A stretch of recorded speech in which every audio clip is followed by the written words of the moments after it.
All right, let's talk about quantum computing. We're going to dive into the single biggest hurdle, the one massive problem that's holding back the entire quantum revolution.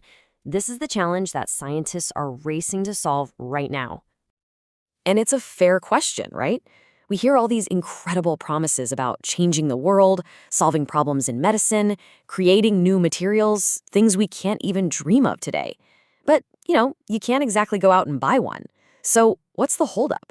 Well, the answer to that is what this is all about. So let's get right into it. The reason we don't have these massive world-changing quantum computers yet is because they have a fundamental weakness. It's like a true Achilles heel that's just baked right into the laws of quantum mechanics itself. And this really shows you the heart of the problem. On one side, you've got the classical bits in your laptop. They're rock solid, stable, and super simple. They're either a 0 or a 1. Easy. But then you have quantum bits, or qubits. Now, all their amazing power comes from their complexity, being in a superposition of both 0 and 1 at the same time. But here's the catch. That exact same complexity is what makes them unbelievably fragile and sensitive to, well, everything. So, what is it that makes them so delicate? Well, the villain of our story has a name, and it's something that quantum engineers are in a constant knockdown, drag-out fight with. It's called noise. Now, in the quantum worlds, noise isn't just a sound you hear. Nope, it's any tiny, unwanted interaction from the outside world. We're talking a tiny stray magnetic field, a temperature fluctuation of a fraction of a degree, even a little vibration from the floor. Literally anything can disturb the qubit's delicate quantum state. It's like the universe is constantly trying to eavesdrop on its private quantum conversation. And when that noise gets in, the result is, well, it's catastrophic. The process is called decoherence, and this is the moment the qubit loses all of its quantum magic. Because the environment observed it, the qubit is forced to pick a side. It snaps out of that beautiful superposition state and collapses back into just a boring old classical bit, a 0 or a 1.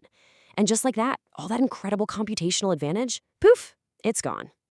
And this noise isn't just one thing. It actually comes in a few different flavors, each one causing its own special kind of trouble. So let's meet the main culprits in our little gallery of glitches. Okay, first up, we have something called amplitude damping. You can think of this one as being all about energy. So imagine your qubit is in its excited state. That's kind of like a fully charged battery holding on to energy. Well, amplitude damping is basically that battery just naturally draining over time. The qubit just relaxes and it falls back down to its lowest energy level, its ground state. And of course, any information you stored in that excited state is completely lost. Next on the list is phase damping. Now this one's a little more subtle. It doesn't attack the energy of the qubit, but something else, the timing and the relationship between its quantum states. Think about a quantum computation like it's a perfectly choreographed orchestra. The phase is the rhythm, the beat that keeps every single qubit perfectly in sync. Phase damping is like one of the violinists suddenly losing the tempo and going off on their own. The whole performance just gets scrambled, and the beautiful music you were trying to create turns into, well, just a bunch of noise. And finally, we've got maybe the most chaotic and destructive glitch of all of them, depolarizing noise. This one is the ultimate agent of chaos. The danger with this one is just immense. Imagine you do all this work. You carefully set up your qubit, you run your complex calculation, and then right at the end, depolarizing noise swoops in and completely randomizes its state. It's literally like it takes your perfect answer and replaces it with a random coin flip.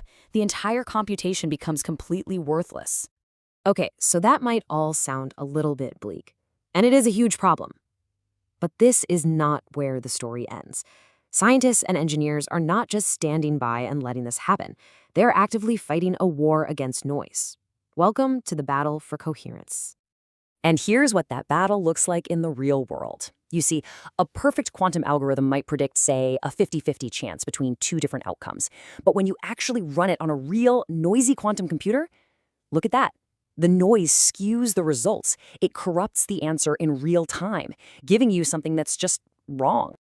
And look, this isn't just some minor issue we're talking about. The source material is crystal clear on this. Quantum noise and decoherence are the major obstacles. They are the central challenge for the entire field of quantum computing. So how do we actually fight back? Well, it's kind of like a three-pronged attack. First, you have to understand your enemy, so you simulate the noise. Then, you try to mitigate the errors it causes. And finally, the ultimate goal is to build systems that can actively correct the errors and protect the qubits from noise in the first place. Let's break that down a bit. By simulating what different kinds of noise do, we can actually design algorithms that are just naturally tougher and more resilient. Then you have error mitigation, which are these really clever software tricks you run after the calculation to sort of subtract the noise and estimate what the perfect answer should have been. And then there's the holy grail, quantum error correction. This is where you use a bunch of physical qubits to encode one single super protected logical qubit that acts like it's inside a shield, constantly checking for and fixing errors as they happen. At the end of the day, every time you read a headline about a new quantum computer with more and more qubits, that's really only half the story. The other, and arguably more important half, is this relentless, ongoing battle against noise. Winning this fight is the absolute key to unlocking that incredible future that quantum computers have promised us. Which, of course, leaves us with this huge final question. Given that noise is such a fundamental part of our universe, is a perfectly silent, totally noise-free quantum computer even possible? Or will the future of quantum computing always be about getting better and better at managing the noise, rather than eliminating it completely? That is the billion-dollar question that researchers are working on right now.